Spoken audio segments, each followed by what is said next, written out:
Hello, this is Mike from Darker Days Radio, and joining me is David. You're listening to the toughest secret frequency ever, a secret frequency on Gnosticism. David, thank you so much for joining me. Your knowledge in the obscure and the occult is going to be very useful for this episode, and boy, is my brain melted just researching some of this stuff. So how did you find researching these cults and alternate sects and heresies? I love this stuff. This is my bread and butter.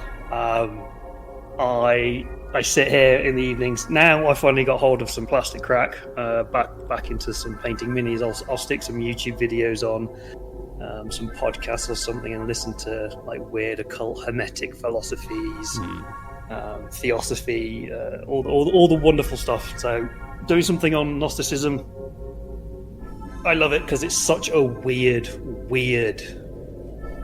thing when you take it as a form of religion rather than as a philosophy of thought. It's great. I love Indeed, yeah. I mean, I was first introduced to Gnosticism. I kind of knew about it reading stuff online and like World of Darkness message boards and everything, and then heard about it with in respect to the cult role-playing game, and I was like, oh, okay, Gnosticism. This is probably all like really organized and very easy to understand and codified.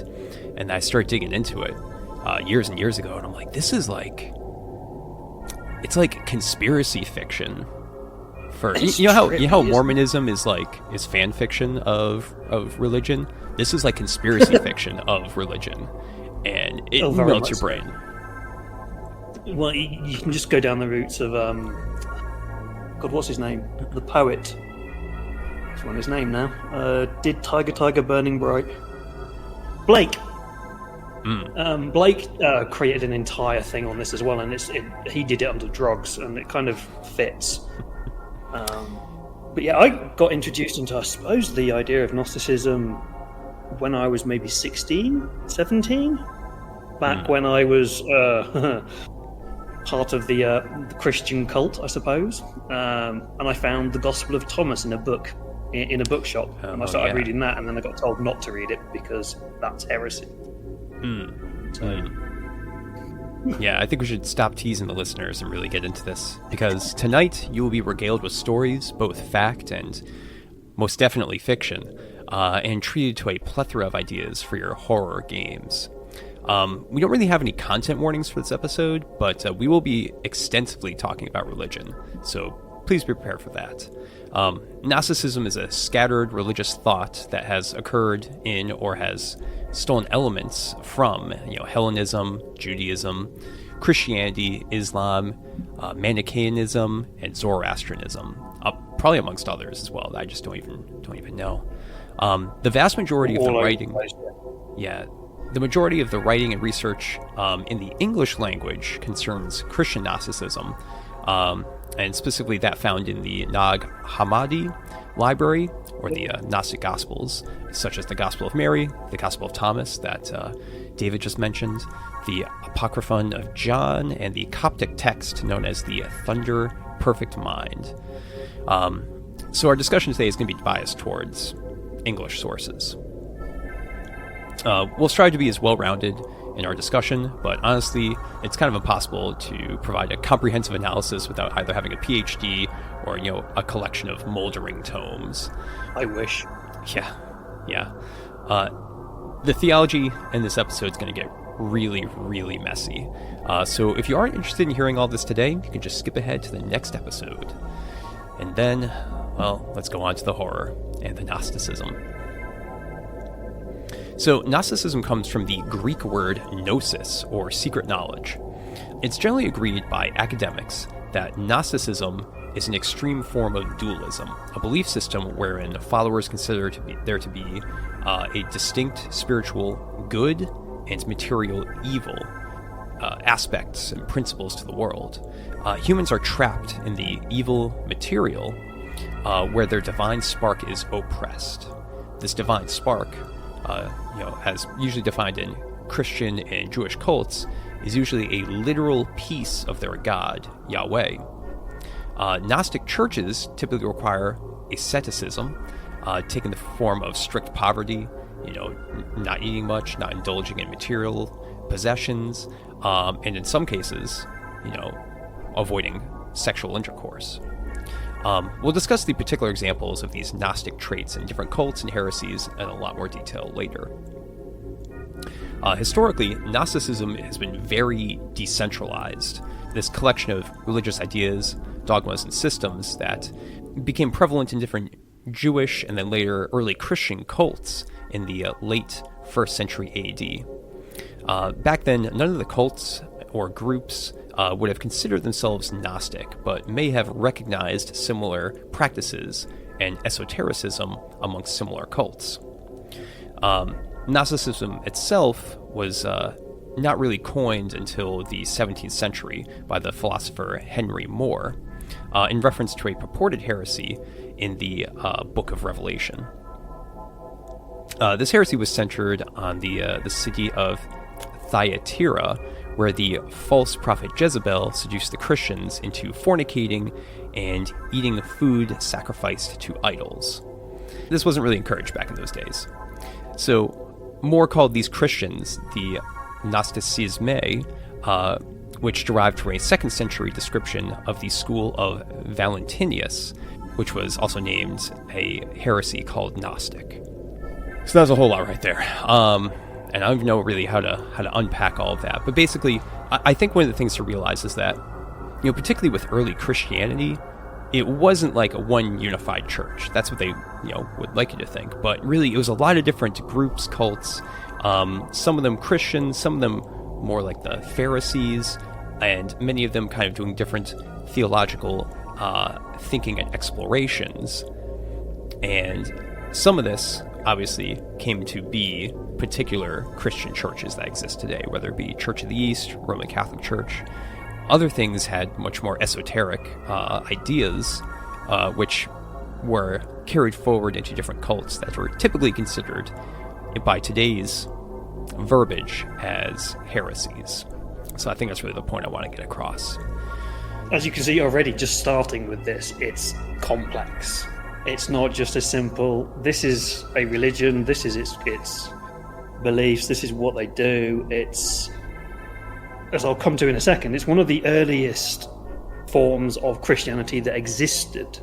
So unpacking kind of these kind of texts that we have about this pre-formation of the church Christianity becomes quite hard, because the church it's a heresy within the early church, and they try to get rid of a lot of this detail. And it's only through modern studies and things that we're actually starting to really unpack what the original Gnostics believed.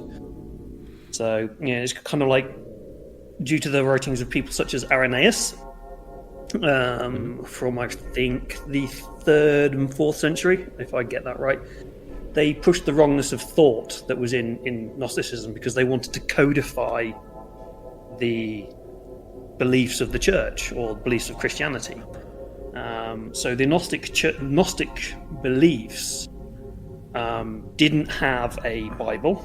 They didn't believe in codifying the Gospels. They accepted all Gospels and picked and chose what they kind of wanted to have within their specific beliefs. They didn't want it to be what we now consider the church. And that was all down to Irenaeus. And he coded like the 27 Gospels that we've got now. Yeah, and from a religious standpoint, that's interesting to point out, because the Catholic Church in particular, the Council of Nicaea, really did a very similar thing, where they picked out the Gospels that they approved, and then they obviously codified that into a biblical religious text to use as a central book. Clearly, Gnosticism didn't have that central book in the same way, but still picked the Gospels that they, in their particular cosmology, wanted to use and kind of approve of and explore. There's examples of Gnostics just going to any church, or any meeting or church or temple, just because that's where they could worship. even though they didn't believe in what the church was having. So there are examples of many of these sects interacting with each other. But eventually they were all pushed aside with the rise of the Roman Church and the canon of the New Testament. So that's where we get this codification of the Bible. The Gnostics became heterodox, and this is where we start to see the rise of this Gnostic heresy. The history of this is really deep, and it is incredibly interesting. I love delving into this, but this is not the place for me to go on to a history rant about how the church stopped people believing what they wanted to believe in. If we remember, there are a bunch of YouTube links and sources that we can put into the show notes where you can delve into this further. Because as Mike says, you kind of need a PhD to really understand this. And the YouTube videos and sources are actually from PhD religious scholars that might be of interest to people. But I think one of the interesting things is that as time went on, Christian Gnosticism did actually become a lot more codified. Particular terms became more and more common and were eventually mixed in with esotericism and the occult.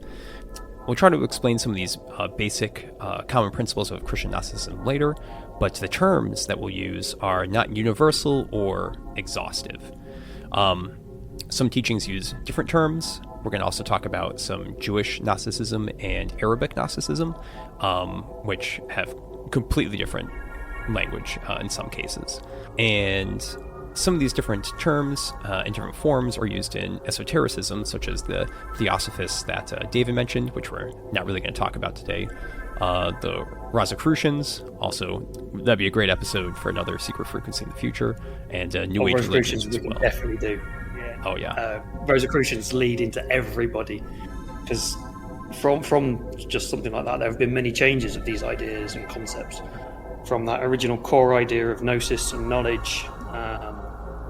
We shall discuss some of these over time, but yeah, as we know, various people over time have got their hands on Gnostic texts and given their ideas, which has then changed even our modern opinions of what it is. You can look at people like Carl Jung and Aleister Crowley, who have vastly influenced modern knowledge and modern ideas of what Gnosticism is. Carl Jung has a lot to explain for some of his, I suppose people's interpretations of his wrong interpretation of the Nag Hammadi libraries and things. But yeah, it's a bit of a mess. It definitely is. So let's dive into that mess, David, because we're going to talk about cosmology a little bit. I know you've got like pages and pages here, so I'm generally going to let you run free, kind of exploring all the different little aspects. But I do just have a little paragraph here, kind of outlining the general things real quick. So in Coptic traditions of Gnosticism, they postulate a remote, supreme godhead called the monad, or the one. The monad is this unknowable being that knows all, existing outside of time and space. From this highest divinity projects light and the lower divine beings, known as the aeons, which are typically paired. It depends on your cosmology, but usually it's a paired male and female entity, as well as the heavenly realm projected from it. The monad exists separately from the evil material world, which was created by the son of the final eon, Sophia, who thought that they were the only god, essentially. We'll continue this in a bit, but divine elements of the monad fall into the material realm, and these are then locked within human beings. So in most Gnostic traditions, human beings are considered to be partially or fully divine. And David, I'll let you just run free with all this, and I'll provide color commentary as we go. That is a very, very simplistic introduction of Gnosticism, and you can automatically see how cult fits into that with the names such as Aeons in there as well. But yeah, let's kind of give you an idea of how the monad is represented and thought of in Gnostic schools. I'm going to read a very short passage from the Apocryphon of John, which is about the one. I've copied the whole thing here in the notes, but I'm not going to read it all because it gets very repetitive after a point. So this is from the Apocryphon of John, one of the texts from the Nag Hammadi library, and it goes, "The inexpressible one, The one rules all, nothing has authority over it. It is the God. It is Father of everything, Holy One, the invisible one over everything. It is uncontaminated, pure light no eye can bear to look within. The One is the invisible spirit. It is not right to think of it as a God or as like God. It is more than just God. Nothing is above it, nothing rules it. Since everything exists within it, it does not exist within anything. Since it is not dependent on anything, it is eternal, it is absolutely complete, and so needs nothing.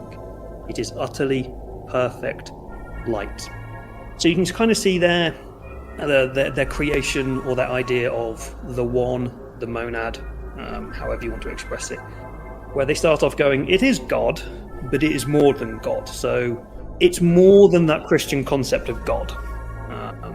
And we'll kind of come to a discussion on that in a bit, I think. The important thing to note about the monad is that it is supposed to be basically beyond human comprehension. Whereas, generally in Abrahamic religions, the divine God is typically somewhat comprehensible. They can use words and generally understand most concepts about it, although there's always going to be certain mysteries about it. In this case, the monad is incomprehensible. It is completely beyond, which is also strange, because if you're part of that divinity about this incomprehensible thing, you would think you would be able to understand some of it. But maybe that's where the gnosis, the secret knowledge, comes in. Yeah. We are God, but it's kind of... I suppose you can think of it like a leaf in a forest, or a leaf in a jungle. It is part of the jungle, but it doesn't know the jungle, and it can never know the jungle. It can only ever know its small individual part of it. And we are that leaf in that jungle. We are part of that jungle. Very, very good analogy. It's a very simplistic analogy, but it's kind of, I suppose, one way you can look at it. But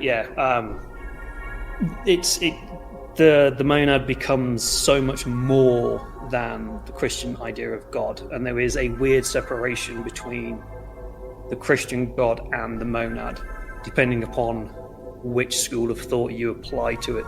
Some schools of thought apply the monad as God, as the Christian God. Some apply it to some of the aeons, and some of the aeons become God. So we get this weird connection, and weird stuff goes on. Anyway, so that's the monad. The next thing up is the aeons, the emanations that Mike just talked about a minute ago. These are emanations projected from the monad, and together they form what is known as the pleroma. I'm hoping I pronounced that right, which is the totality of heavenly power. And you can kind of equate this to a heavenly realm. It's not specifically a place. It's kind of more than that. Like the monad is more than God. The pleroma is more than a realm. It's the whole totality of power.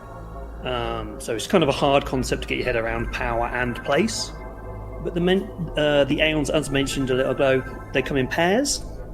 Sometimes called, and again I'm probably going to mispronounce this, syzygies. Specifically, these are found in the Valentinian school of thought. And the important one for today is that the final emanation, and again this comes mostly from Valentinian, is Sophia. And she or they are often equated with wisdom, though she wasn't exactly that wise, as we'll come to see. But she's also connected to the world soul, or the anima mundi. So if you're into theosophy and stuff, this is where anima mundi comes from. Yeah. Due to her jealousy of the monad, and so we're kind of starting to see ideas that might creep into later Christianity, she tries to breach the barrier from pleroma to the monad itself, and is cast out. So maybe a connection here to Satan. And this is one story that is there. Another goes that she tries to emanate by herself without her syzygy. I can say that. SYZYGY, if anybody wants to know. Yeah, it's a tough one. It's a real tongue twister.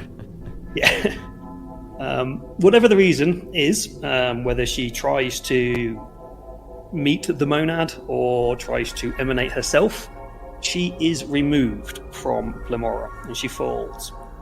And in her sorrow, fear, and anguish, she accidentally creates matter and soul in the form of Yaldabaoth, or, and again, cult reference here for anybody who's interested, the Demiurge, who then went on to create the material realm. It also goes by the name, so Yaldabaoth, the Demiurge, it also goes by the name of Samael or Salkos, again, depending on the school of Gnosticism you want to play with. And something I just want to toss out there as a fun fact is, of course, that Sophia, as wisdom, is also the name of the capital of Bulgaria, and clearly has some Gnostic relations, which is pretty interesting. Yeah, Sophia is from Gnostic thought, is brought through into all manner of different esoteric schools of thought. So we start to see things within Hermeticism, we start to see things within alchemy. A lot of modern Western esoteric thought is based off Hellenic Gnosticism and kind of the roots from there. Yeah. But it's also a lot longer and more complicated than just that. So the Demiurge, which is a word which is synonymous around all over places now, actually comes from a Greek word, demiurgos, which means public or skilled worker. So that's an interesting choice of words here. Yeah. And so in the Christian and Jewish Gnostic traditions, some texts allude to the Demiurge as Ahriman, El, Satan, or Yahweh. So we're seeing it being connected to good and evil.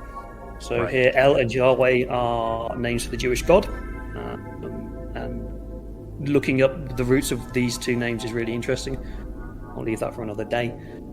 But if we notice here that the Demiurge is not the top being in the cosmos, but is a lesser divinity. It has come from the monad emanates, creates Sophia. Sophia does something which then creates the Demiurge. And in some schools of thought, that Demiurge is God. So we're seeing again, the Judeo-Christian God may not be God. So we know Satan is Satan, not Lucifer. Lucifer's a mistranslation between Latin and Hebrew, but listen to my other podcast for that one. Ahriman is an evil spirit, god or force of Zoroastrianism. So we're seeing connections here to roots of where it may come from. So this is the Demiurge, this is who they are. Why are they important? Well, they created the physical universe and the human body. They created material existence. So it has a view. What have I written here? It has a tendency to view material existence negatively. Yes, it kind of gets jealous of it, I suppose. And so it then becomes more and more extreme when materiality, including the human body, which is perceived as evil and constrictive, becomes a prison. It's a deliberate prison for its inhabitants. So these emanations and these parts of the monad that fall from the monad, from the one, to this material realm, get trapped in the human body, which is a construct of the Demiurge. So one of the goals of Gnostic belief is to break free from this material prison and to ascend beyond, and try and find the monad. Though that may not be a great idea, but just kind of maybe return to the monad through Plemora and things. So it's finding the secret belief, the secret path, the secret Gnosticism. So next up, Yaldabaoth, so another name for the Demiurge, created this physical universe because they lacked knowledge of who they were. So we said that Sophia was cast out of Plemora. The Yaldabaoth is the son or the child of Sophia. And Sophia cast out Yaldabaoth as well because he was basically being an abomination. He was wicked and ignorant of many things. They proclaimed, so Yaldabaoth proclaimed in the material realm, because he was unaware of anything else, I am God and there is no other God beside me. So he's now made himself God because he's never met his mother. He's never seen Plemora or he's heard of it, but he's never seen it. So he thinks he is now God. And so he thinks because he is God, he can emanate as well. And he creates 12 archons. He created these from himself. There is some interesting translations that basically state he had sex with himself, and so gave Rose to them. Rather than emanating, he actually just had sex with himself. So he created these 12 archons to rule over this material realm with him.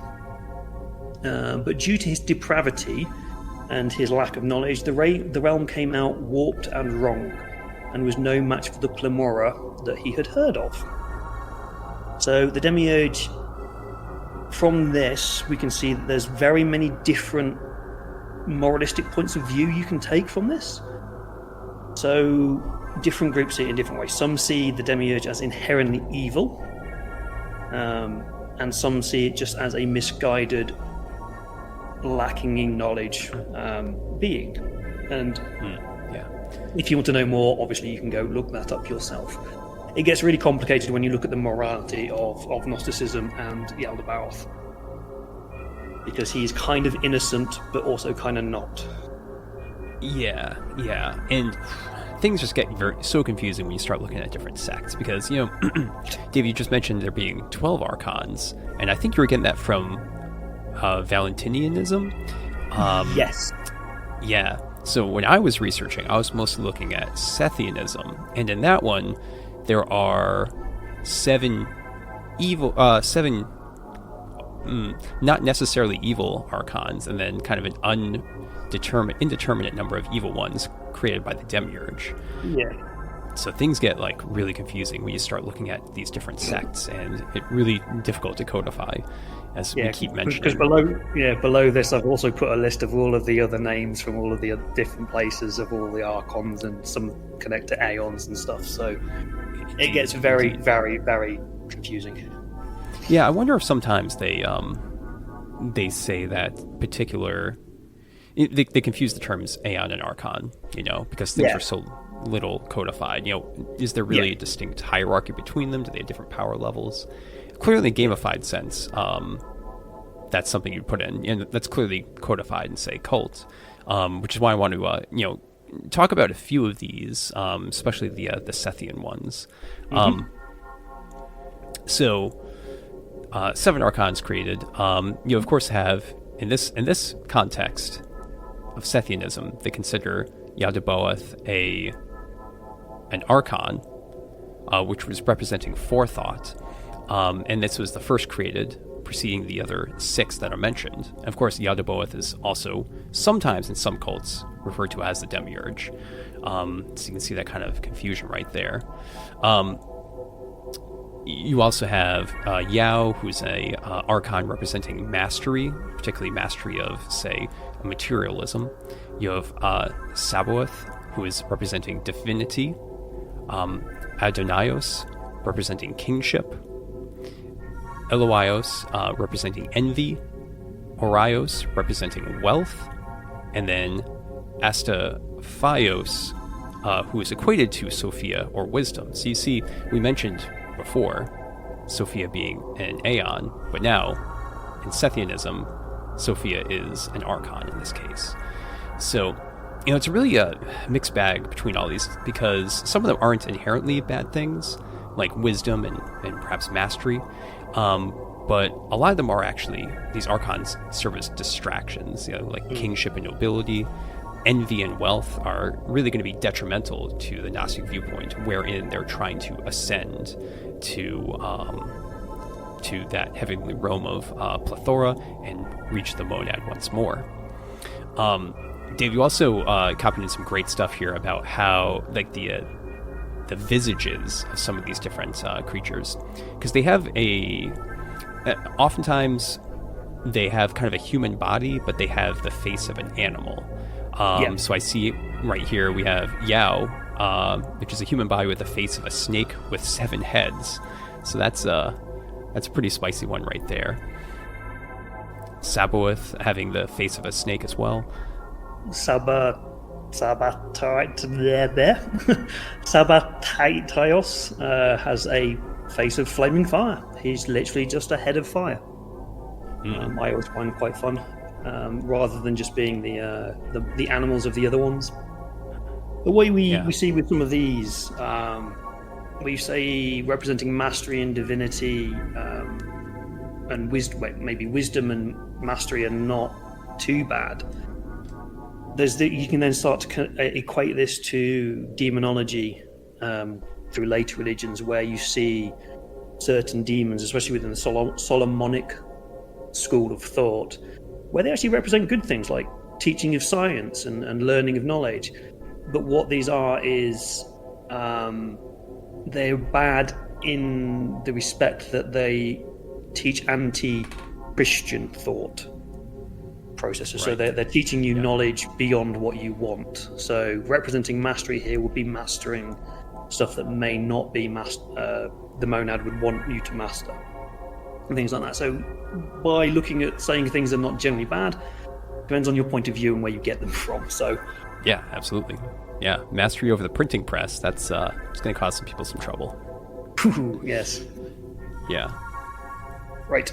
I think things are going to get even more confusing from now on, because we're going to delve into Adam and the Adam. So we've got these archons. That's what we're talking about now, aren't we? We were talking about archons, yes. We are. Yeah. They would then go on to create 365 more archons. So we end up with this initial group of 7 to 12, depending on where you are, and then they go on to create more. These become 365 parts of the psychical Adam. I've written psychical wrong here. It's not a circle, it's psychical as in psychic. This Adam was more powerful than the archons, as it actually contained the power of each of them. So it contained the power of all 365 archons. However, it was unaware of this power.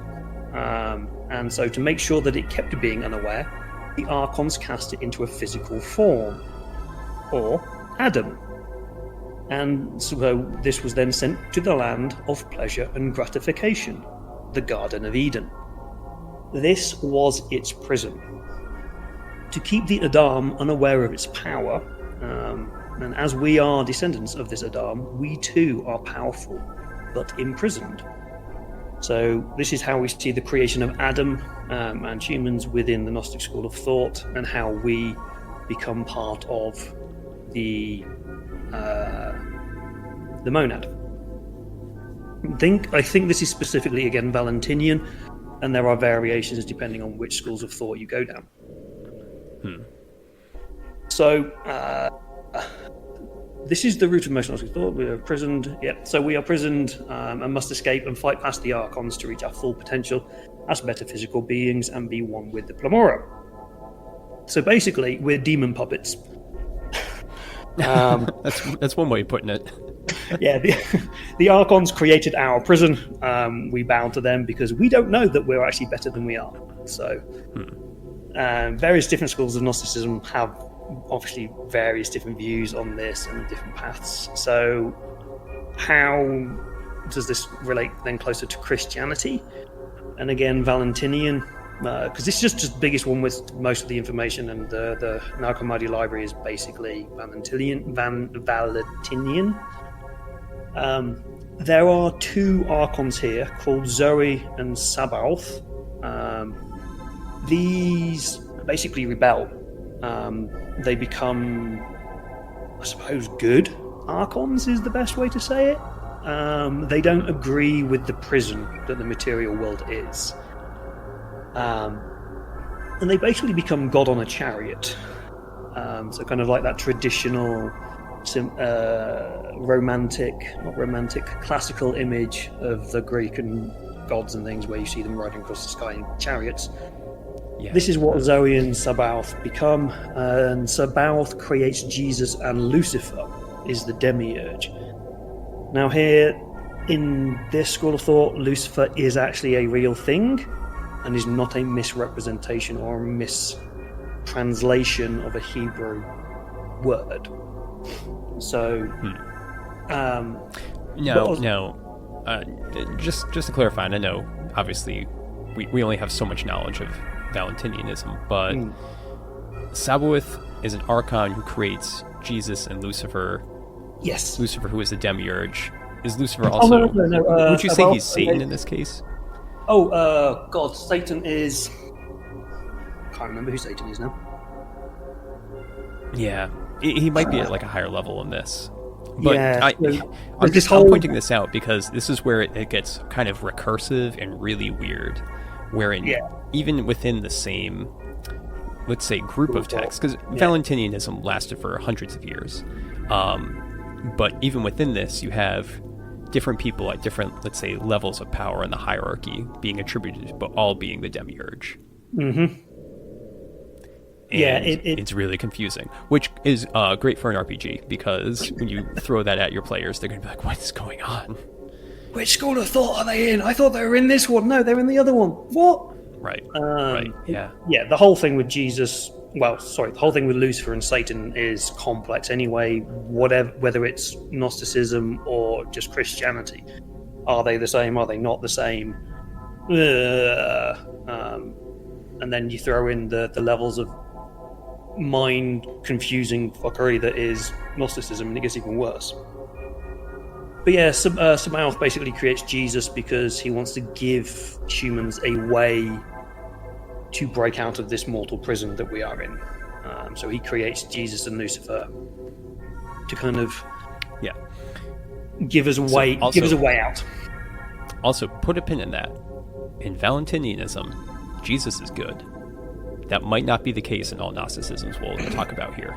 Yeah.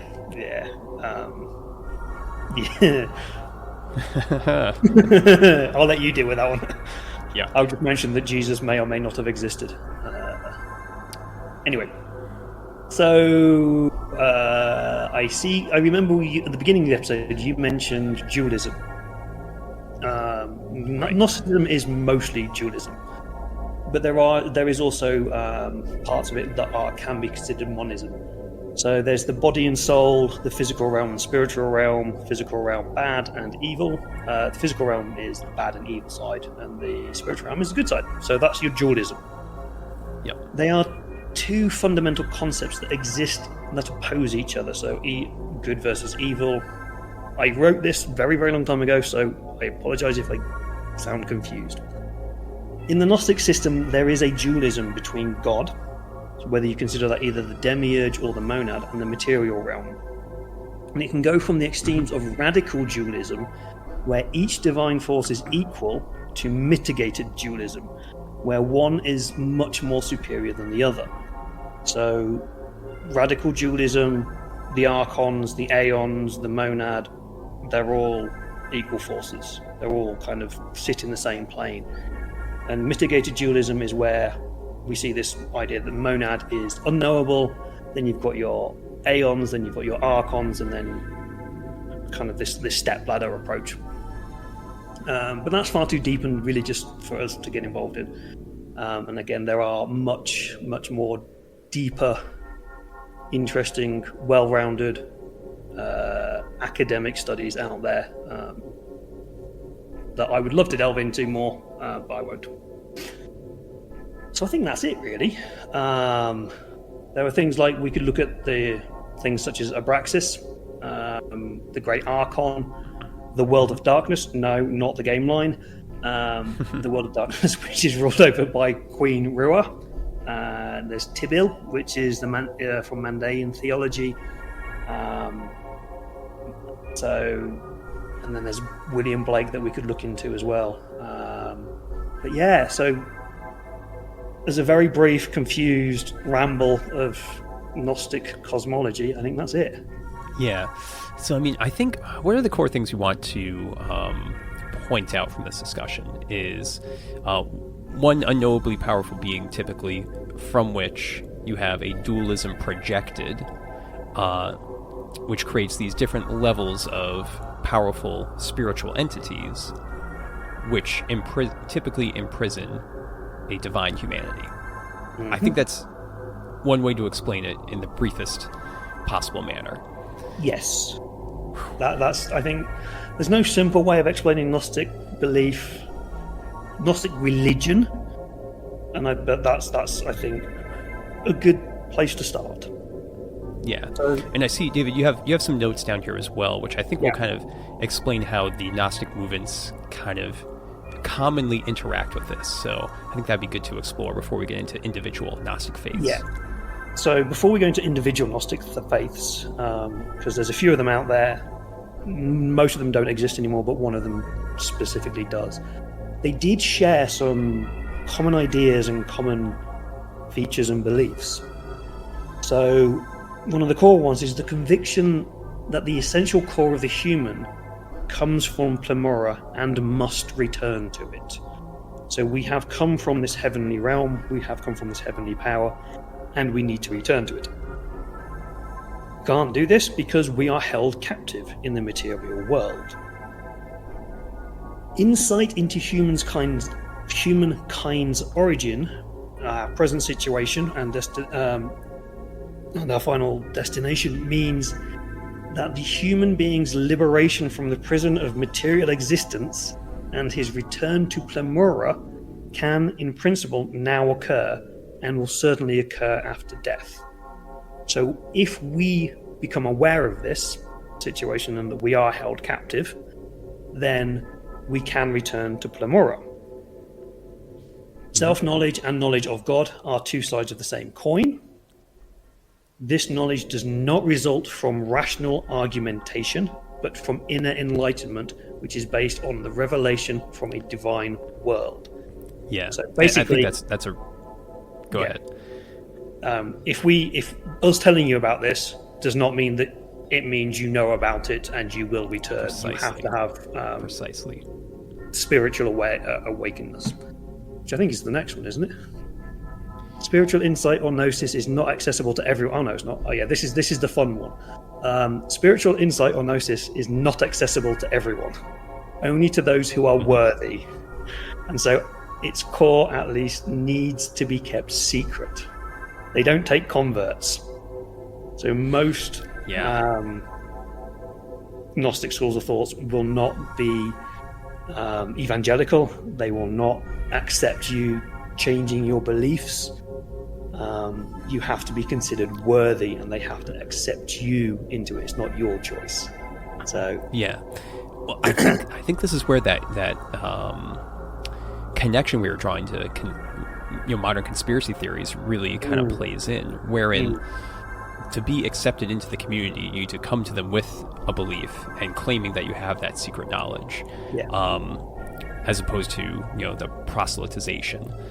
Clearly, there are conspiracy theory people that walk around with newspapers and try to give them out, but I think this is where it gets very interesting. And getting knowledge of the sect and getting interest in it, and then walking up to them and claiming like, "Hey, I've had these thoughts, and I think this might be right," is probably enough for them to start drawing you in, basically. But again, it's incredibly less efficient than proselytization.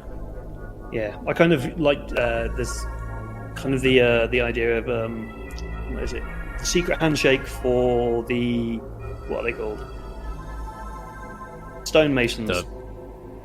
Freemasons. Freemasons, there you go, yeah. The Freemasons, their secret handshake. You only get into the Freemasons if you know the secret handshake. Which I actually know, just to share that one out there. I don't know how I know this, but I do know this. I do know the Freemasons secret handshake. It's really, really not very interesting. I was really disappointed when I discovered it. Yeah, Chris and I were talking to a guy who's a Freemason in Boston once, and it's really just like, it's a secret society, but it's really just for small business owners to meet and work stuff out. Yeah. Anyway, Shall we move on to the individual cults? I think we've got a few of them here. All right, let's do it. Okay. Let's start off with Valentinianism, which is one that we were referencing a ton in the above discussion, because it's, again, probably the one that's most talked about in English language. So Valentinianism was the original big Gnostic movements, and it was extant at the same time as like other early Christian cults, such as Nestorianism, which kind of became the Church of the East, and what would eventually become the Roman Proto-Orthodox cult, which then basically became the Roman Catholic Church, and Eastern Orthodox as well, because those had a schism too. The founder of the school of thought was Valentius, who was a respected member of the Proto-Orthodox priests of Rome, but he was unfortunately passed over for promotion to bishop. So, of course, it was time to get really salty and create a heresy. Yeah, he was not happy about that, was he? No, he wasn't. But, obviously he didn't just instantly say, oh, I'm gonna create a schism. He probably had been reading a lot of these texts and was curious about them, but it seems like a lot of historical sources think that that's really put him over the edge to really go off and do his own thing. So Valentinianism contains cosmology and constructs similar to other forms of Gnosticism. There is a godhead called, in this case, Bythos. There are 30 sexually paired aeons and a special aeon named Sophia. Where Valentinianism particularly diverges from other cults is in practice. Central to their faith is the exploration and struggle for gnosis, that secret knowledge. And with this knowledge, they hope to be elevated to that heavenly realm. At birth, these Gnostics did baptize their infants, just like other Christians, but the ritual had a very unique feature. The children were baptized and blessed by a secret name, which was supposedly the same secret name told to Jesus at his baptism. And they thought that this secret name, which was kind of like their initial gnosis, that initial secret knowledge to induct them into their cult, would protect the human on their spiritual journey. Their mortal journey, the cultists believe, was intrinsically linked to an angel, since angels, in this case, in Gnosticism, created the world and man, which is very different than what the other Christian believers thought. And they thought that by gaining enough gnosis, they would one day be elevated into a union with their angel in a feature of their cult, which was a sacramental bridal chamber, wherein they were basically married to their angel if they progressed far enough in their faith and their cult. Kind of the proto guardian angel story, this, isn't it? Exactly. And that's maybe where elements of that kind of came from in modern Christian dogma. Yeah, because considering how connected Valentinian is to that proto-Orthodox and Roman time and the Roman Catholics, you can kind of see how maybe they would have connected, I suppose. Yeah, and I think that's important for the next thing here. So the Valentinians treated the Proto-Orthodox and the Roman Catholics as kind of simpletons who worshiped the correct deity but were blind to their true nature, their own divinity, and the secrets of the world. More traditional Roman Catholic Church saw the Valentinians as basically kind of wolves in sheep's clothing, luring in Christians towards even more radical Gnostic teachings. As the Roman Catholic Church solidified its power in subsequent centuries, the active practice of Valentinianism kind of died out, but the secret knowledge of its teachings and tenets obviously remains, because there's so many writings, different texts. But kind of echoing what you were just saying, David, I think it's unlikely that Valentinianism was like attacked or completely snuffed out. It was probably kind of absorbed into the Catholic Church. They said, oh, well, you don't have like a special angel that that's part of you, but you have the guardian angel, for example. And taking those elements and kind of massaging them to make a kind of unified product is probably more what happened. And that's why Valentinianism essentially it was a lot to do with Irenaeus again, the guy who codified the Bible. really did not like Valentinians. Really did not. So he, much in the way that we see throughout history with certain popes and certain religious leaders, went on a full-on mission to try and wipe out Gnostic belief, and forcing people to believe in a codified Bible and what became the Orthodox Church. So much like with when Charlemagne came up through Europe, and then everything that happened in England with forcing baptisms on people, the religion never really died out. It was just practiced in secret, most likely. Mm-hmm. It's why with the Nag Hammadi library, it was found buried in a really obscure place. So they would probably have had to have kept their texts very secret and very hidden. And as you say, likely the Catholic Church and the Orthodox Church would have co-opted certain things, as they do throughout time. Like hell is a co-opted idea. So they'd have tried to bring things in to make it a slightly easier transition, but still not the easiest. So let's talk a little bit about the Manichaeans. So as Valentinians kind of petered out, other Gnostic cults continued to spring up. And in the 3rd century, in the Sasanian Empire, which is in present-day Iran, a great thinker and prophet, Mani, introduced a radical new idea. What if all religions were elements of the same truth? Everyone was right, a little bit. Uh-oh. Yeah. They're all pieces in this elaborate tapestry.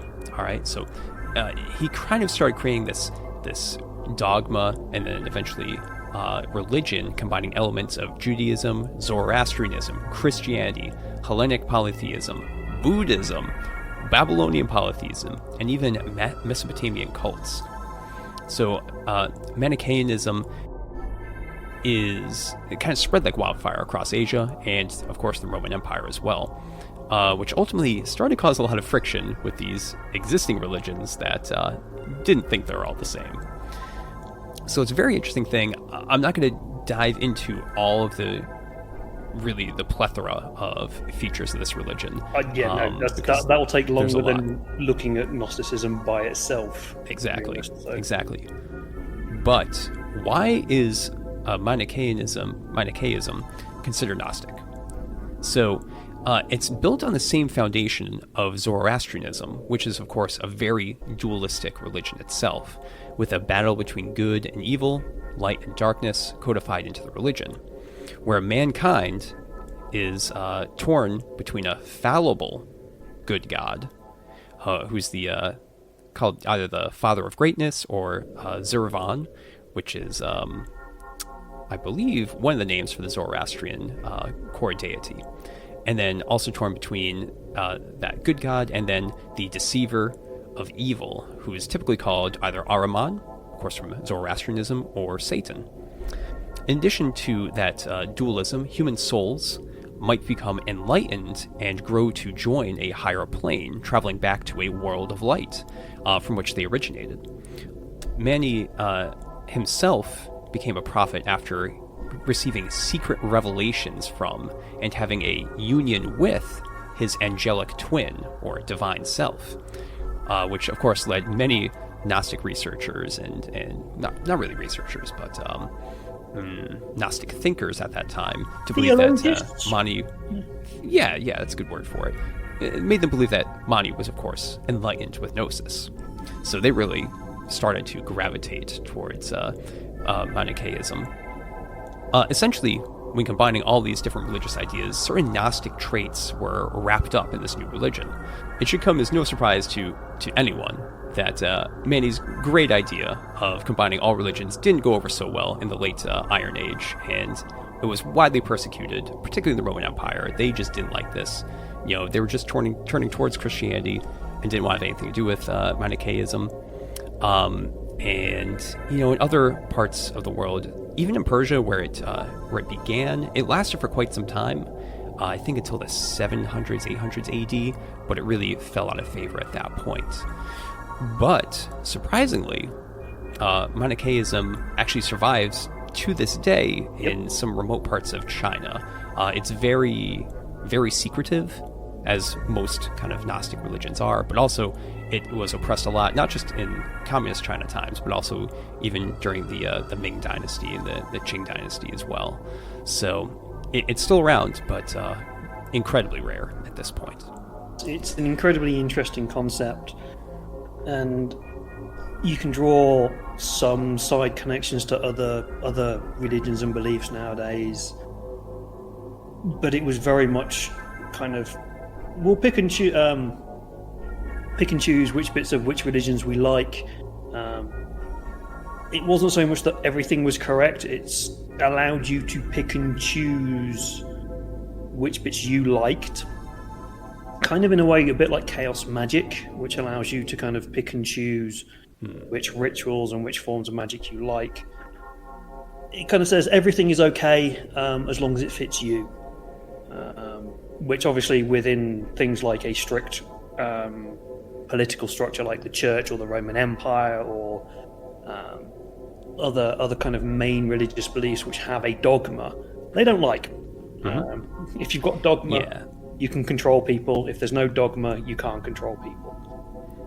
And that's actually a great point, because when you compare Manichaeism to like Taoism or Taoism, for example, that's also just a real pick and choose kind of philosophy in a lot of ways. I wouldn't say Manichaeism is a philosophy, but it's like a catch-all religion in that it can kind of feature a lot of different ideas that you can pick and choose. Yeah, great point. Great point. So, we mentioned that the Valentinians probably got absorbed into the church. The Manichaeans still exist, but in incredibly small numbers. Let's talk about the Cathars, though. Let's talk about people that maybe didn't last that long. Maybe not. There's even some controversy as to whether they actually existed or not. Whoa. Spicy take there. Okay. Whoa. Okay, I'm going to take the I'm not going to traditional historical get approach. involved in that conversation. I'm just gonna go with the traditional thinking here, and then maybe we'll have a follow-up episode, because Cathars do feature a lot in some role-playing games. Yep. After the Valentinians vanished, and the Gnostic heresy just kind of kept popping up in Christian Europe over the centuries. So there's the Paulicians in Armenia in the Byzantine Empire, followed by the Bogomils in the Bulgarian Empire, and there was Anabaptist cults that kind of spring up every so often, especially amongst the peasants, but those are usually pretty quickly crushed by church authorities. But in the 12th century, France and Italy, the Cathars, who called themselves the Good Christians, became an incredibly popular cult or heresy amongst the peasantry, and even some nobles. The movement was led by ascetic monks and preachers who only set a few ground rules to follow. Rule number 1. The Roman Catholic Church was morally corrupt. Got that right? Yep.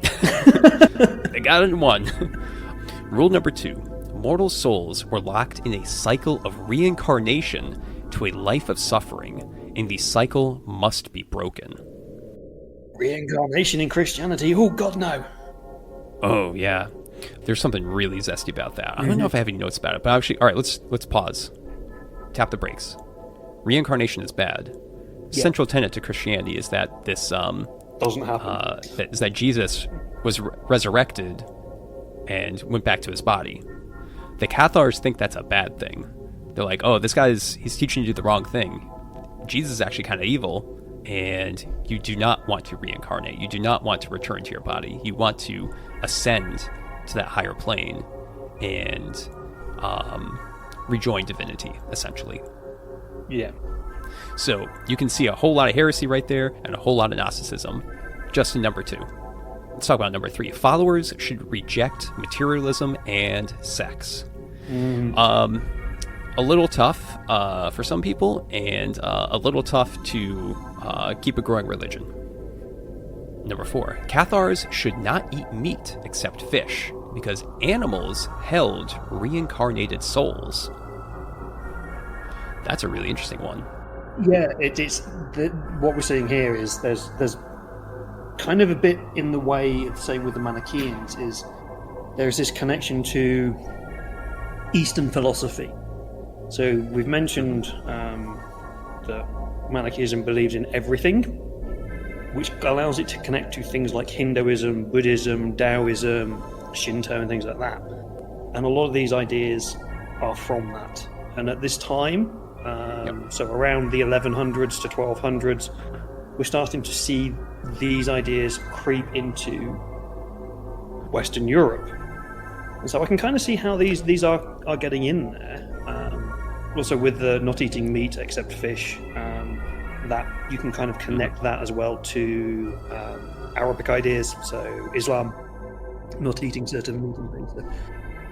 So we're starting to, so you can kind of maybe see the Cathars as a amalgamation of Manichaeism into a single religious belief, I suppose, to some extent, but not quite, because they're also still a little bit weird and have their own very, very specific things that they do. Number 5, women could hold leadership roles and administer sacraments. So, not necessarily priests in a codified church, but they could do things that were definitely not allowed in the Catholic Church. You know, famously, women can't be priests in the Catholic Church to this day. I was going to say, even to this day, that's still very much considered, especially in the Catholic Church, a bad idea. Even in some of the more modern churches, like the Church of England, is slowly letting women become leaders, but not in high up positions. Getting dragged, kicked and screaming into the 21st century. War, murder, and capital punishment should be condemned. Interesting right there. So not into war. Yeah, take note of that one. Another thing, put a pin in it. That'll come up in 2 paragraphs. So this is some real hippie stuff for Middle Ages Europe. But there are 2 things that really landed the Cathars in hot water with the Roman Catholic Church. Actually, I guess 3, because they were also saying that the Roman Catholic Church is morally corrupt. But first, Cathar preachers taught some pretty serious Gnostic cosmology, declaring that there were 2 gods who created the earth and were locked in eternal war. The preachers absolutely loved talking about the war in heaven between the angels and demons, and some even declared that when there were enough Cathar true believers to outnumber the rebel angels, the Cathars would finally ascend to heaven, and all the sinners of earth would be condemned to hell with Satan. So that's pretty cool. And if it wasn't clear, the 2 gods, obviously, Yahweh versus Satan, basically, was what they believed. Hold on, pause that. Not exactly true. They had a very distinct view that the evil demiurge was the Old Testament God, who was very oppressive and mean and struck people down, turned into pillars of salt, etc. Whereas there was a nicer God who was the New Testament one. Kind of important for the next point. Yes, it was very much a way of dealing with the difference between the Judaic Bible, or the Old Testament, and the very, very different God in the New Testament, because they were different. Right. There were other schools of thought within Gnosticism which do the same kind of thing. So the old school God, the Old Testament God is the demiurge, and then the New Testament God is Sabaoth, because he created Jesus and is a much nicer person and wants good things. So you can go very, very deep with that. Yeah. So that was important to note, because it's very interesting, because clearly they think that the God from the Torah and the Old Testament, the Jewish portion of it, is the evil one. But the Cathars really ticked off the Catholic Church because they treated Jewish people okay, by medieval standards, by Middle Ages standards. They let them do business, let them hold. Yeah, they let them hold positions of some authority in Cathar territories in southern France, and that was a bridge too far. The Catholic Church is like, listen, you can call us corrupt. All right, come on. Everyone talks about it. We know. Okay, dualism, that kind of stuff, but not being anti-Semitic, it's time for a crusade. So the church did try to convert Cathars back to the main faith, but it didn't work. They just weren't having it. And after a missionary was found murdered, the Pope called a crusade to kill Cathars throughout southern Europe, violently murdering whole cities worth of people. And later, of course, the Inquisition was established, and one of the key tenets was to hunt down and auto-de-fe the Cathars. So have public penances, which could be whipping, mutilating, burning, all those sorts of things. So really, really disgusting things. There are some researchers that do consider the Albigensian Crusade and the extermination of the Cathars to be a genocide. And I think that is something that should be really considered talking about more. Yeah, again, Cathars are... they like to cause confusion, problems, and make people question things. So they really did like to piss off like the mainstream beliefs by just generally being quite nice people, or at least that was the view that a lot of them got.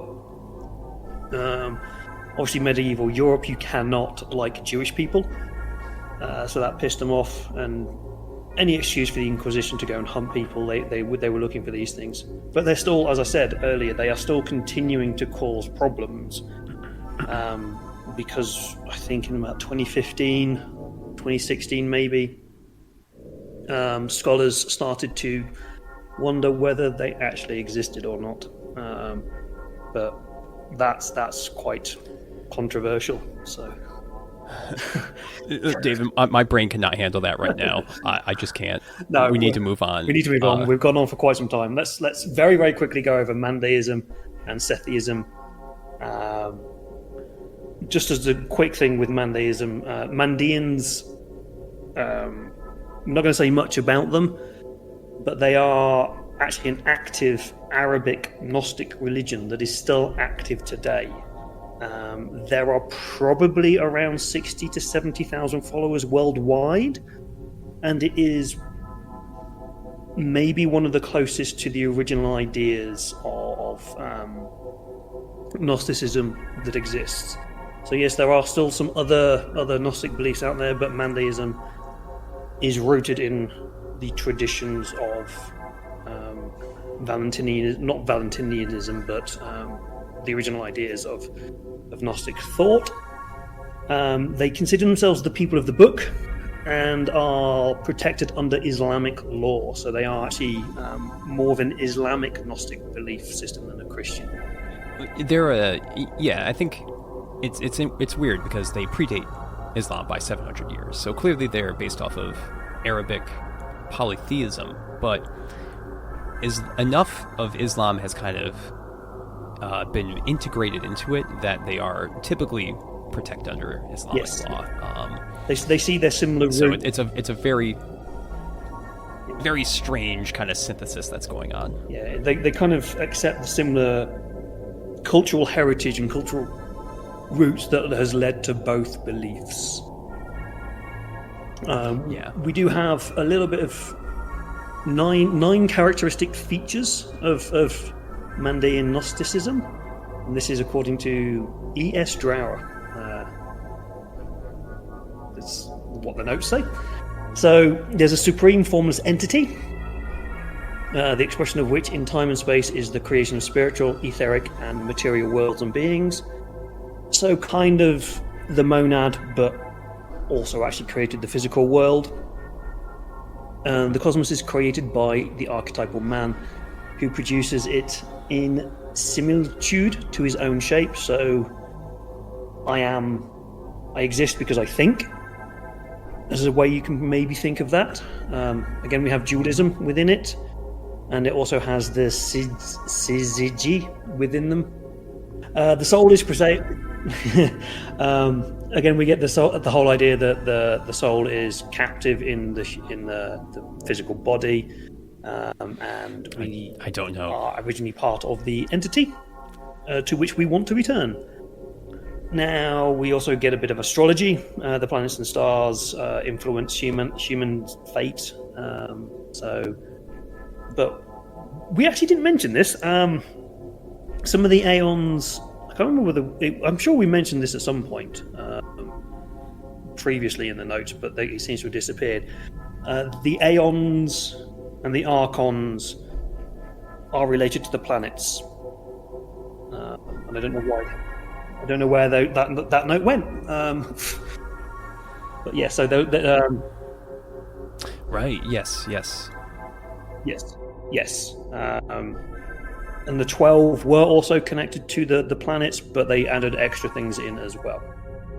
But yeah, so there's planets in there.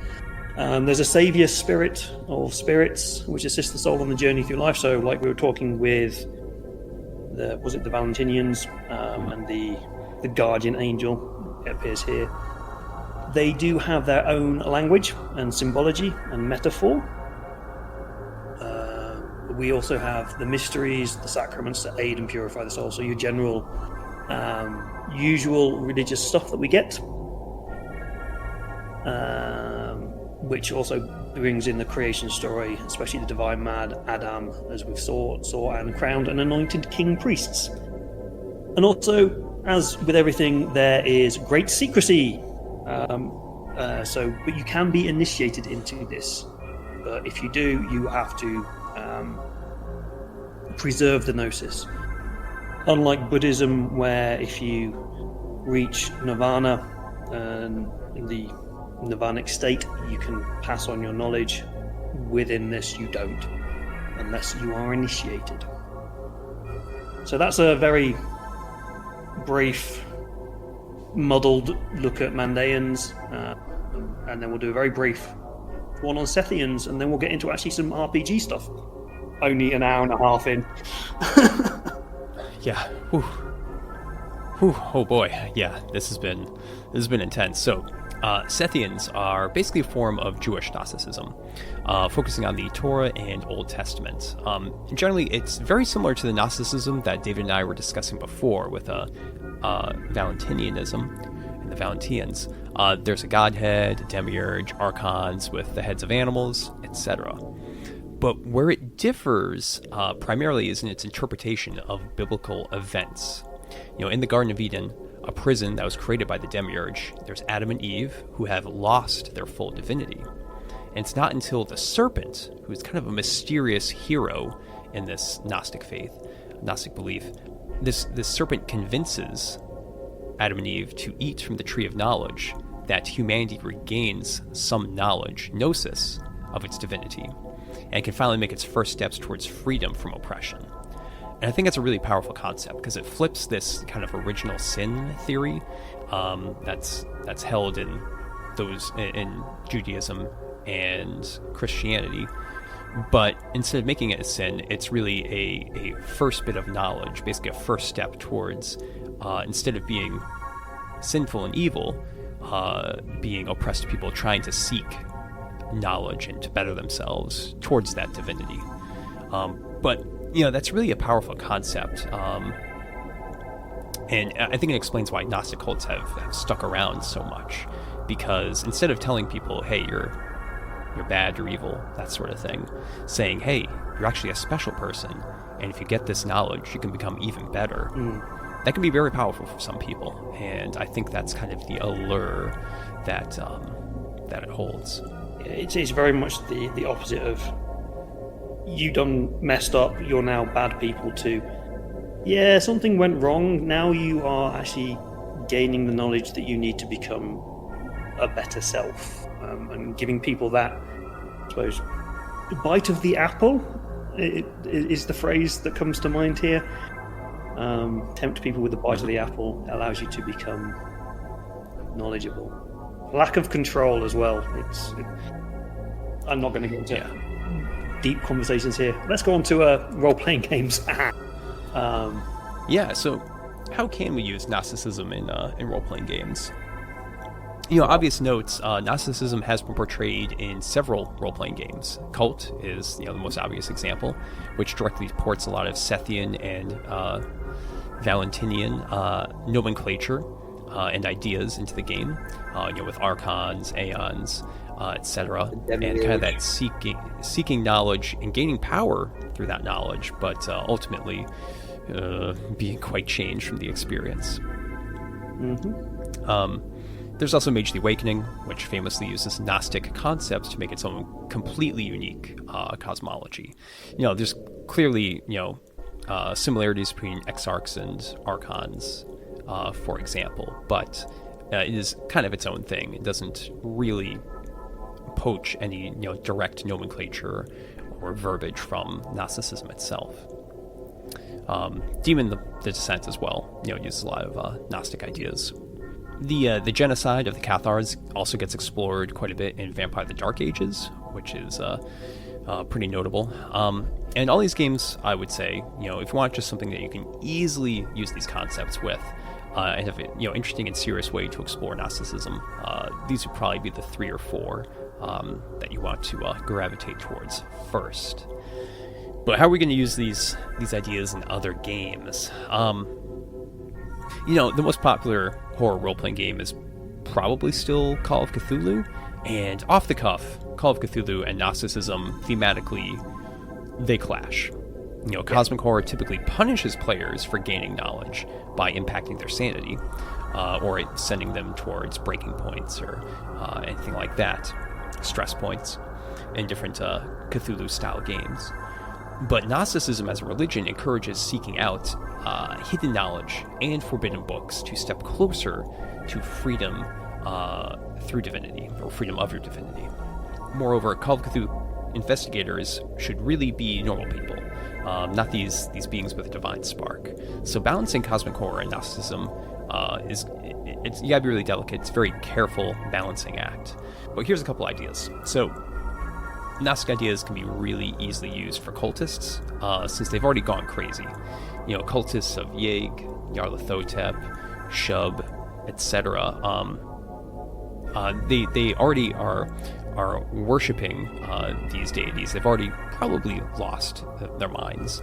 But instead of having them worship so that they get eaten first, which is kind of the typical joke about these Call of Cthulhu cultists, maybe have them convinced that they are going to unlock this divine spark. And it could just be confusion, it could be their own misconceptions, or maybe there is something to it. Nyarlathotep, for example, is a very powerful deity that could do something to unlock humans from their mortal coil. Now, would they be divine entities, going to some higher god? No, I don't think so. That doesn't fit with Call of Cthulhu at all. But that could cause some very interesting effects for your investigators to explore. It's, I suppose, with Call of Cthulhu, and I suppose some of the other ones as well, it can just be the idea, so the gods could play upon people's beliefs, saying, follow us, do these worshipping this way, and we will free you, fully in the knowledge that that's not what's going to happen, that they're just going to get eaten. So you can kind of play on the trickery of falsity. So the gods are using people's own beliefs. This is very touchy, and it is a little bit, you need to be careful with the way that you portray that, because as we've discussed, some of these beliefs are still real and people still do use them and believe in them. But if you look at I've talked about cults in RPGs, in seminars and things. They're great to use, but you just have to be a little bit aware of your audience, the players that you're with, and things. So, yeah, you could take it as Nyarlathotep is like, oh yes, cool, these people believe this. If I tempt them with the knowledge of Gnosis and becoming part of the divine spark, then I get my feeding. And that can be the way that starts them down the insanity. Yeah, actually, or simply, Nyarlathotep wants to eat humans, for example. It does not care about them really. So as they basically leave their mortal coil and join Nyarlathotep, that's literally just him consuming them, for example. Or with I can't even remember the one. Azathoth, the one that's just like basically a nuclear explosion in space, essentially. Yeah, that one's obviously something that's just going to consume those that leave their bodies. Yeah, that's a great one. Other ideas, you could just literally change your cosmology of Call of Cthulhu. You're playing Call of Cthulhu, you're using those mechanics, but the cultists are literally worshipping Aeons and Archons, essentially. This would be different than Cult, kind of, wherein your investigator does not basically ascend. You are not a divine being, but of course learning about these things and their horrible higher plane would cause the stress points and loss of integrity, for example. The discovery that you are trapped in a mortal prison and that you are endlessly trying to escape can easily play on the sanity aspect. Mm-hmm. Yeah, but I think the important thing with that is just to not introduce cool powers, because that is going to make the insignificance of your existence, which is a core tenet of a lot of cosmic horror, remain. Yeah, I think that's all I want to say for Call of Cthulhu. It's a tough one. But other RPGs with a lot of religious aspects tend to be a good place to insert Gnosticism, obviously. Mm-hmm. One that came to mind, of course, was Demon the Fallen, because Gnosticism slots in very easily. I don't know, David, if you've explored Demon the Fallen that much, but you're basically usually a fallen angel who needs to get faith, basically, to exist and also use your cool powers. So creating a Gnostic religion can be very, very powerful, a very powerful tool for one of these demons. A really great way to entice followers to keep worshiping you, to give you their faith when you promise them, real power, basically ascendance towards the divine, which as a demon is not true. These humans, they can't do anything of the sort, but you can also trick them by enthralling some, and which will actually give them some real cool powers in RPG terms, but could convince followers of the cult that there is real power in following you, and provide more evidence and credence to a false Gnostic faith. Yeah, that kind of rings true as well with things like the God Machine in Chronicles of Darkness. The God Machine creating random cults could be another way in. It's part of its grand plan to do whatever the hell it's doing. But yeah, I know a little bit about Demon the Fallen, but not too much. So yeah, it's just an idea. But here's something you know a lot about, and that's Warhammer 40,000. Yep. We can use a lot of Gnosticism in that one. It's going to be a little tricky because clearly it's a setting that deals a lot with religion and obviously like faux Christianity. Yes. However, it's got a lot of differences as well, and clearly the existence of chaos entities is something that you don't want to detract from. Because Dave, you're playing Warhammer 40,000, the 3rd edition days. You remember when they introduced the Necron Codex and had the War in Heaven and this whole thing that kind of happened before the Chaos Gods and made them seem so kind of detracted from their threat to the setting. Necrons fighting the Catan, but we didn't know what the Catan were at the time, and all that kind of wonderful stuff. Yeah, the enslaver beings and stuff. It's not actually bad lore, but it does detract from the threat of chaos a little bit, and kind of shifts the focus. Even still, if you look at the modern Necron Codex and stuff, it's still very much that, and creates this aeons long history of the galaxy beyond what actually is 40k. It's interesting. It explains kind of the Eldari and Orcs, why they're there, but it gets a little bit too much, I think. Actually, yeah. Well, that's kind of interesting. I'd like to check it out. Anyway, let's refocus. Let's get back to 40k, because most people are going to be playing something like Dark Heresy or Imperium Maledictum. Those are probably the best 40k RPGs to deal with Gnostic themes. And obviously... They're the best 40k RPGs. That's why. Probably. Maybe Rogue Trader. Maybe Rogue Trader can be included in the 3, but... Yeah, we can talk after the show. I was just talking to someone about 40k RPGs pretty intensely, and I got some interesting facts. Anyway, Gnosticism can be applied to the Imperial faith, which would obviously create different heresies, which already exist in 40k. We do have some heresies like that Star Child cult that's always kind of been in the background, and other things. Well, just as you put here, throwing it in with the Inquisitors. That's what you need to do. You just need an Inquisitor to have a different point of view, and you can go straight with it. Sure. Absolutely. And, some examples of 40k Gnosticism might be claims that the Emperor on the Golden Throne is false. Maybe his spirit is like this kind of mortal, evil that exists, but his divine spirit is this omnipresent thing that watches over the true believers and aids them. This idea that maybe there is, because clearly there are acts of imperial faith that can manifest and do things and to affect reality. And if they know about that and actually see it, obviously that proves that there is this emperor entity. But they might think that the one on the Golden Throne is false. And this does actually have some resonance with ideas in the Siege of Terra series. I don't know if you've been following that. I'm not sure how much I should spoil, but there is something that happens to the Emperor just before he fights Horus that could, if there was knowledge of that, could lead credence to such a Gnostic heresy. Well, even if you delve into the Horus heresy itself and why that all kind of kicked off, there's certain Gnostic ideas in there. So I'm assuming this is pretty wide knowledge for anybody who understands 40k.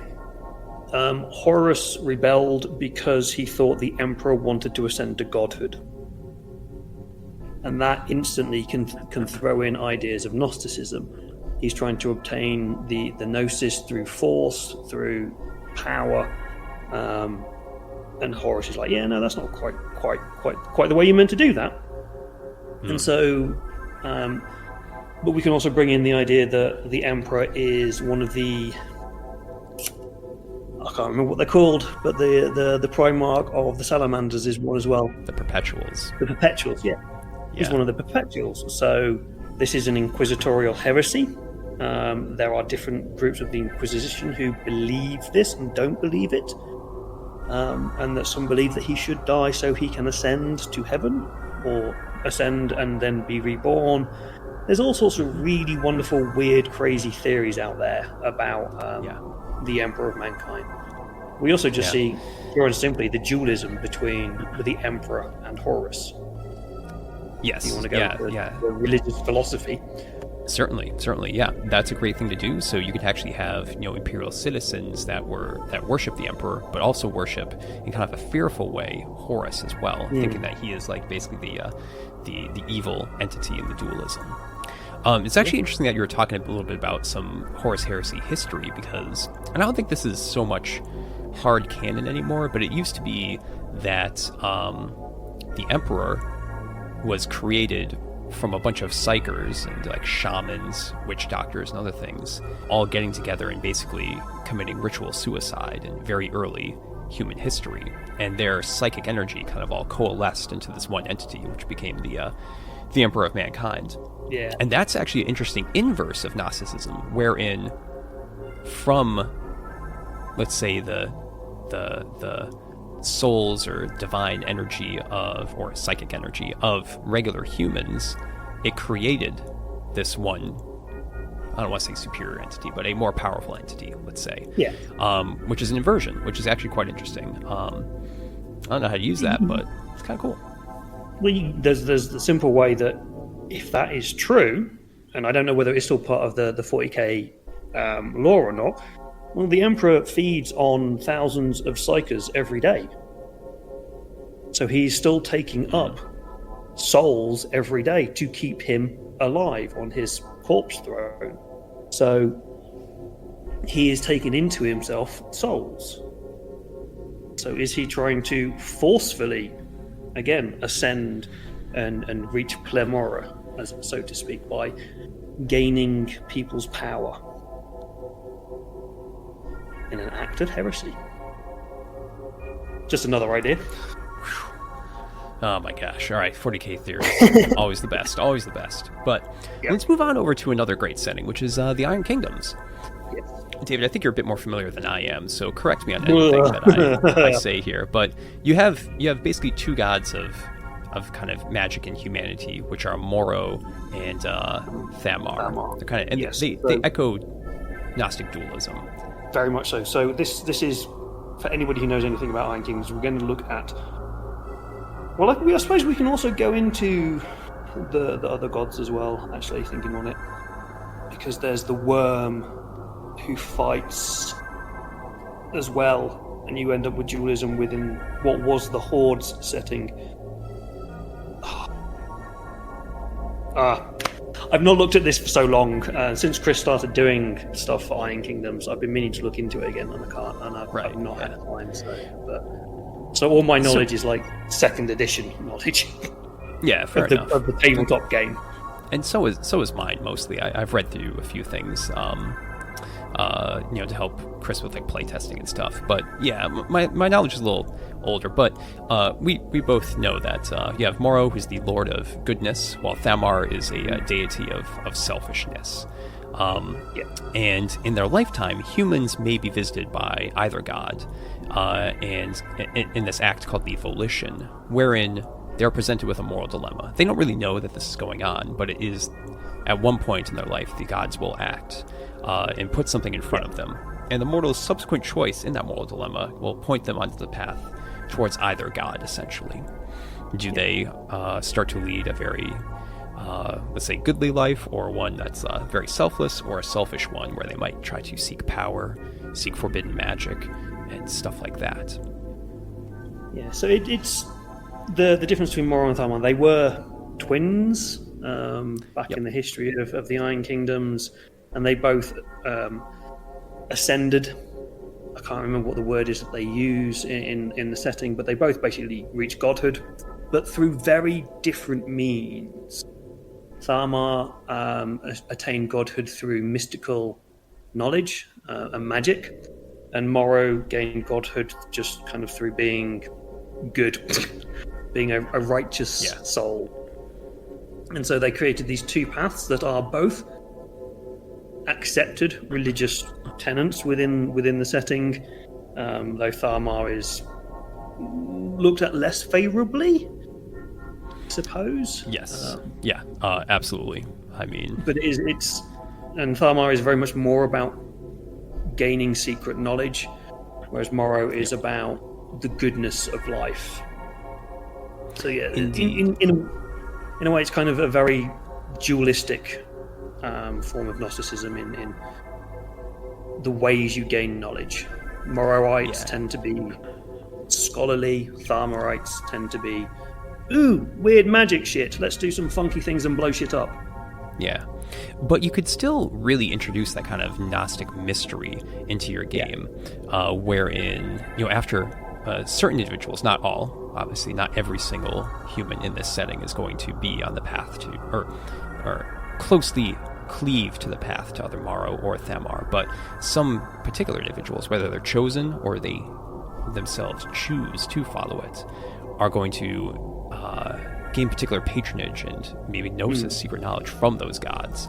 And as they follow more and more, they'll gain secret knowledge that only some would have. And of course, they can trade that in between each other as well, with those that they really trust or those that they barter with. Yeah, I think it could be a really, really interesting way to take it,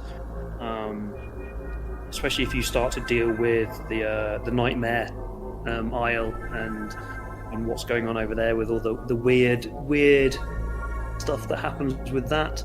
I don't know whether that's still a thing or not. Obviously, we've got the Orgoth who have come back, who are going to have secret hidden knowledge that is very, very different to the knowledge of what is happening now. I don't know anything about the Orgoth other than what is from the second edition, as in they disappeared a long time ago.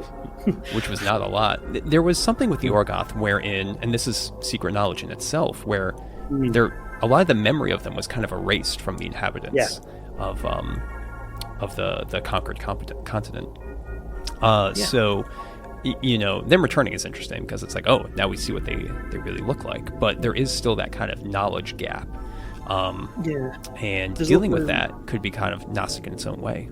Yeah, there's also the small amount that I do know with the reset of the universe.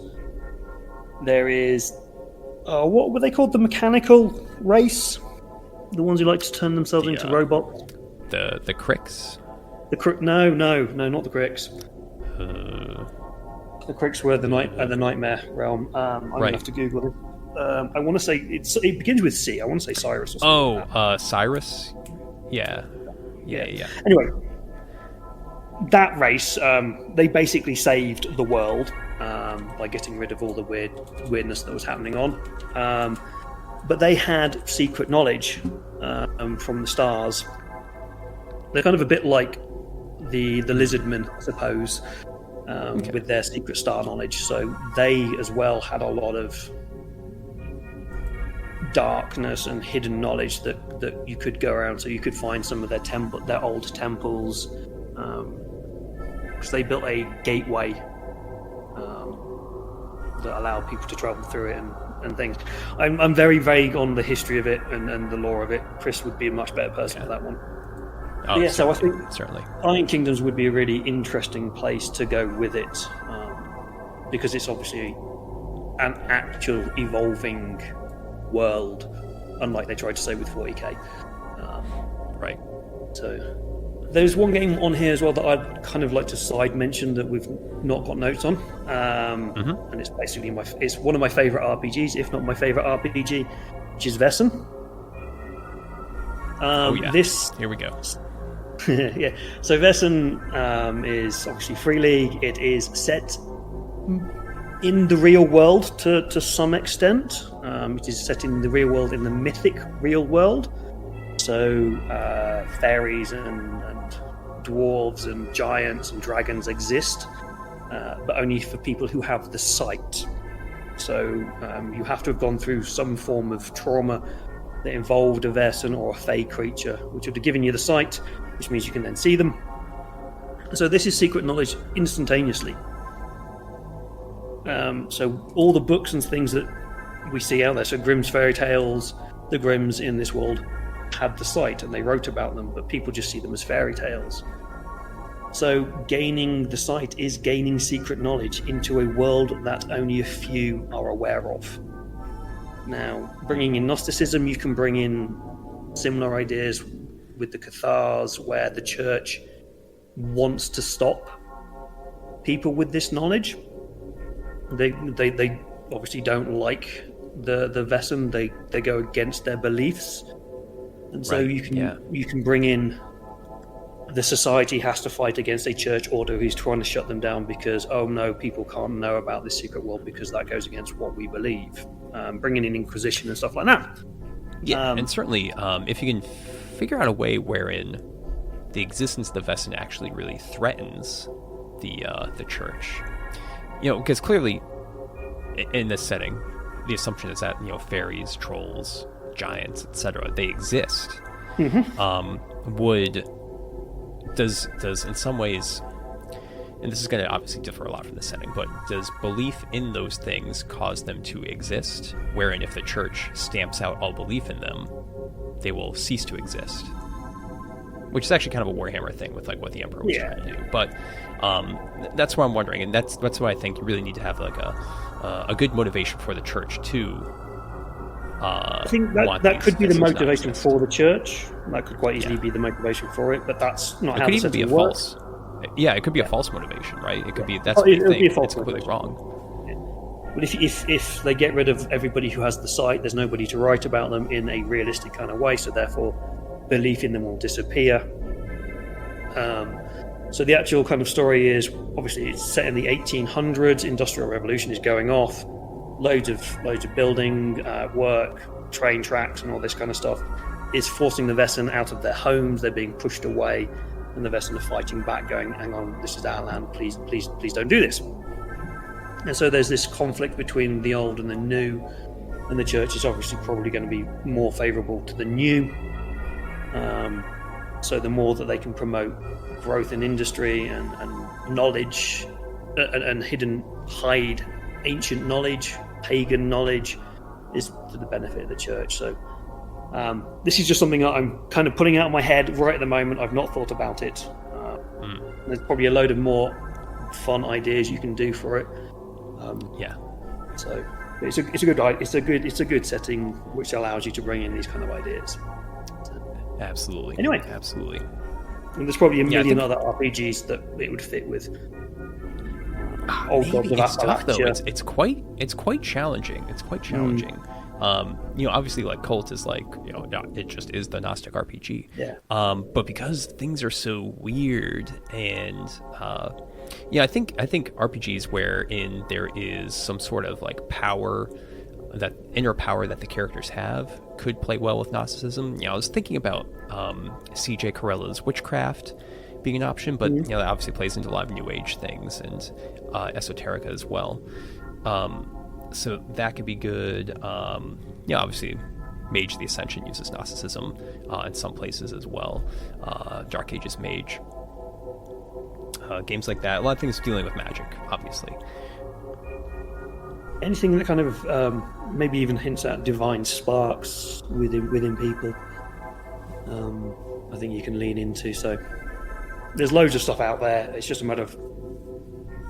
You can even, I suppose, if you're looking at designing your own setting, you can use this as how to create your own cosmology for a world.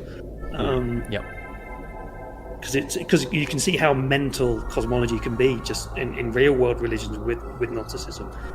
So it can give you ideas of how you can take what on the surface could appear to be quite a nice religion, but then the more you delve into it, the weirder it gets, and you can kind of take that idea with it. But I think we've talked for long enough. Way too long.